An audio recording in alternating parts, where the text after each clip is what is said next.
Yes, hello. May മാസം കഴിഞ്ഞു. അങ്ങനെ ഇരിക്കുമ്പോൾ എനിക്ക് തോട്ട് ഇങ്ങനെ വന്നത്, മെയ് വെച്ചിട്ടൊരു വീഡിയോ ചെയ്താലോ, മേ ബി. അങ്ങനെ മേ ബി വെച്ചിട്ട് എന്തെങ്കിലും സംസാരിക്കാമെന്ന് വിചാരിച്ചിട്ടാണ് ഇന്ന് വന്നിരിക്കുന്നത്. +2 കഴിഞ്ഞപ്പോൾ എഞ്ചിനീയറിംഗ് എടുക്കണോ അതോ ആർട്സ് എടുക്കണോ? ജോലി കിട്ടിക്കഴിഞ്ഞപ്പോൾ ഇതേ ജോലി തുടരണോ അതോ റിസ്ക് എന്തെങ്കിലും എടുക്കണോ? കല്യാണം കഴിക്കണോ സിംഗിളായി ജീവിക്കണോ എന്നുള്ള പലതരത്തിലുള്ള ക്വസ്റ്റ്യൻസിൽ നമുക്ക് ഈ മേ ബി കടന്നു വന്നിട്ടുണ്ടാവും.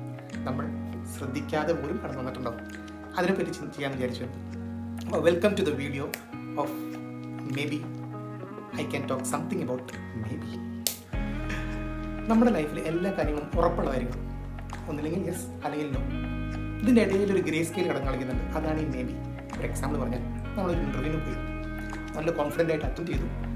ജസ്റ്റ് സ്വാഭാവികമായിട്ട് നമ്മൾ ചോദിച്ചു, സാറേ ഞാനിതിൽ സെലക്റ്റഡ് ആണോ? അപ്പോൾ അവിടെ ഉത്തരം കിട്ടുന്നത് മേ ബി എന്നാണ്. അങ്ങനെ ഒരു ഉത്തരം കിട്ടുമ്പോഴാണ് നമ്മൾ കൺഫ്യൂസ്ഡ് ആവുക. കാരണം യെസ് എന്ന് കിട്ടിയാൽ അപ്പോൾ അവിടെ ജോലിക്ക് പോകാം, കരിയർ നോക്കാം. നോ എന്ന് കിട്ടിക്കഴിഞ്ഞാൽ വേറെ ഓപ്ഷൻ നോക്കാം, അങ്ങനെ വേറെ പോസിബിലിറ്റീസ് നമുക്ക് നോക്കാൻ പറ്റും. പക്ഷേ ഇതിൻ്റെ ഇടയിൽ ഒരു മേ ബി വന്ന് കിടക്കുമ്പോഴാണ് നമ്മൾ കൺഫ്യൂസ്ഡ് ആയിരിക്കും. അതായത് ഒരു ക്രോസ് റോഡിൽ നിൽക്കുന്ന പോലെ. ആ ക്രോസ് റോഡിൽ എത്തിയ സമയത്താണ് ഗൂഗിൾ മാപ്പ് എന്നുള്ള സാധനം നെറ്റ്വർക്ക് ഇല്ലാതെ തകരാറിലായത്. ആ സമയത്ത് എങ്ങോട്ട് പോകണം എന്നൊരു തീരുമാനമില്ലാതെ കൺഫ്യൂഷൻ അടിച്ച് നിൽക്കുന്നൊരു സമയമാണ്, അല്ലെങ്കിൽ ഒരു ഏരിയയാണ് ഈ മേ ബി എന്ന് പറഞ്ഞുള്ള സ്ഥലം. അപ്പോൾ ഇന്നത്തെ വീഡിയോയിൽ ഈ മേ ബിയിൽ നിന്ന് എന്ത് ഇൻസൈറ്റ് നമുക്ക് എടുക്കാം, അല്ലെങ്കിൽ ഈ മേ ബിയിൽ നമ്മൾ എന്ത് അപ്രോച്ച് കൊടുക്കണം എന്നുള്ള കാര്യത്തെക്കുറിച്ച് സംസാരിക്കാനാണ് ഞാൻ ആഗ്രഹിക്കുന്നത്. നമ്മുടെ ലൈഫിലെ എല്ലാ കാര്യങ്ങളും സിസ്റ്റമാറ്റിക് ആയിരുന്നു. പഠിത്തം കഴിഞ്ഞപ്പോൾ ജോലി കഴിഞ്ഞപ്പോൾ കല്യാണം കഴിഞ്ഞ കുട്ടികൾ, അങ്ങനെ ഒരു സിസ്റ്റമാറ്റിക് ആയിട്ടുള്ള സൊസൈറ്റിയിലൂടെയാണ് നമ്മൾ കടന്നു വന്നതും നമ്മൾ കണ്ടീഷണഡ് ആയതും. പക്ഷേ ഇതിൻ്റെ ഇടയിൽ എവിടെയെങ്കിലും ഒരു മേ ബി കടന്നു വന്നിരുന്നെങ്കിൽ അപ്പോൾ നമ്മൾ റീതിങ്ക് ചെയ്യാൻ ഓപ്പർച്യൂണിറ്റി ആയാലും. ഇത് ഞാൻ കണക്ട് ചെയ്യുന്ന പ്രാക്ടിക്കലായിട്ട് എക്സാമ്പിൾ പറഞ്ഞു, അതിൽ നിന്ന് ഒരു ഇൻസൈറ്റ് ഞാൻ കണ്ടെത്താൻ ശ്രമിക്കാം. എൻ്റെ ഒരു ഫ്രണ്ട് ഉണ്ട്, രാകേഷ് എന്നാണ് പേര്. ഇതേപോലെ സിസ്റ്റമാറ്റിക് ആയിരുന്നു പഠിത്തം കഴിഞ്ഞ് ജോലി കല്യാണം കിട്ടിയ ആ സ്റ്റേജിലെത്തിയ സമയത്ത് അവൻ്റെ മനസ്സിലൊരു തോട്ട് വരികയാണ്, ഞാൻ ഇങ്ങനെ തന്നെ ജോലി തന്നെ കണ്ടിന്യൂ ചെയ്താൽ മതി, എനിക്കൊരു ബിസിനസ് തുടങ്ങിയാൽ ഞാനതിൽ സക്സസ് ആവുമോ ഇല്ലയോ എന്നുള്ളൊരു ക്വസ്റ്റ്യൻ കടന്നു വരികയാണ്. ആ ക്വസ്റ്റ്യൻ്റെ അവൻ്റെ ഉള്ളിൽ കിട്ടിയ ആൻസർ തന്നെ മേ ബി സക്സസ് ആയാലോ. അതിന് ആ പോസിറ്റിവിറ്റിയാണ് അവൻ മുറുകെ പിടിച്ചത്.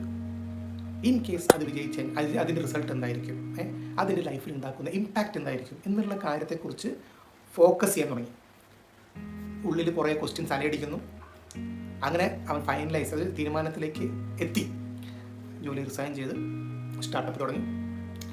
ഫസ്റ്റുള്ള കുറച്ച് കാലങ്ങൾ സ്ട്രഗിൾ തന്നെയായിരുന്നു. എന്താണ് സ്ട്രഗിൾ? സൈക്കോളജി.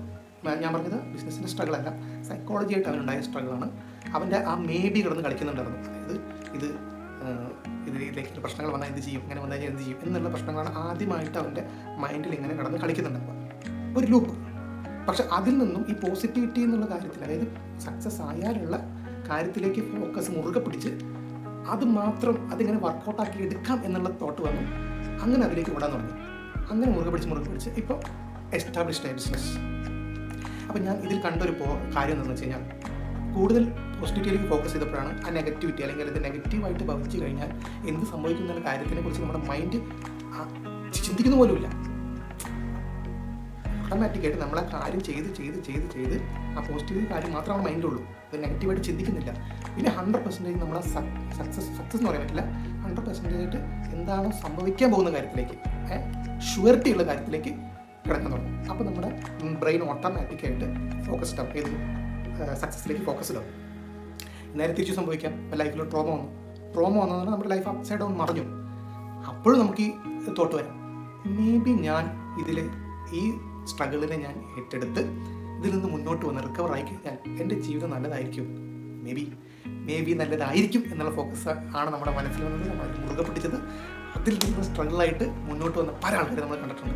അപ്പോൾ ലൈഫിലുള്ള എല്ലാ മേ ബികളെയും നമ്മൾ എന്ത് ചെയ്യണം, ഒരു സൈഡിലേക്ക് മാറ്റി വെച്ച് ടൈം എടുത്ത് തിങ്ക് ചെയ്ത് അതിൽ നിങ്ങൾ വിജയിച്ചാലോ എന്നുള്ള തോട്ട് കൊണ്ടുവരിക, അതിൽ ഫോക്കസ് ചെയ്യുക. അത് സക്സസ് ആക്കാൻ നമ്മളെ കൊണ്ട് പറ്റും. നെഗറ്റിവിറ്റി നമ്മൾ മറന്നു പോകും. അപ്പോൾ നിങ്ങളുടെ ഫോക്കസ് എവിടെയായിരിക്കും ചിന്തിക്കാം. മെയ് മാസം കടന്നു, പക്ഷേ നിങ്ങളുടെ മേ ബികൾ അതേപോലെ തന്നെ പൊക്കോട്ടെ എന്നുള്ള മൈൻഡിലോട് കൂടി പുതിയതായിട്ടുള്ള കാര്യങ്ങൾ നേടാൻ നോക്കാനായിട്ട് നെക്സ്റ്റ് വീഡിയോ കാണുന്നത്.